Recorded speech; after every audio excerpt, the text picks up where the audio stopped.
સુરત શહેરમાં મહિલાઓ અને બાળકોની સુરક્ષા અંગે ફરી એકવાર ગંભીર સવાલો ઉઠ્યા છે। અમરોલી વિસ્તારમાં બનેલી ઘટના બાદ હવે સચિન જીઆઈડીસી પોલીસ સ્ટેશન હદ વિસ્તારમાં 11 વર્ષની માસૂમ બાળકી સાથે છેડછાડની શરમજનક ઘટના સામે આવી છે।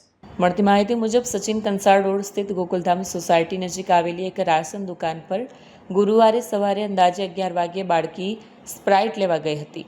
તે દરમિયાન દુકાન સંચાલક પ્રભુલાલ માળી દ્વારા બાળકી સાથે અશ્લીલ હરકત અને છેડછાડ કરવામાં આવી હોવાનો આરોપ છે।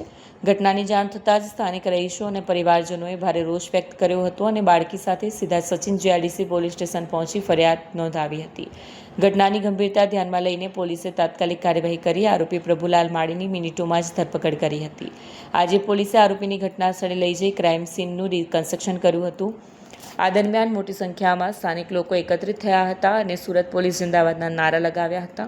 પોલીસે સ્થાનિક લોકોને સમજાવ્યું કે જો કોઈ પણ દુકાનદાર અથવા વ્યક્તિએ આવી હરકતો કરે તો તરત જ પોલીસના ટોલ ફ્રી નંબર પર જાણ કરવી, જેથી કડક કાયદેસરની કાર્યવાહી કરી શકાય। હાલ પોલીસે સમગ્ર મામલે વધુ તપાસ હાથ ધરી છે અને આગળની કાનૂની કાર્યવાહી શરૂ કરી છે। કેમેરામેન હકીમ શેખ સાથે વસીમ હાસમીનો રિપોર્ટ, આઝાદ ન્યૂઝ, સુરત।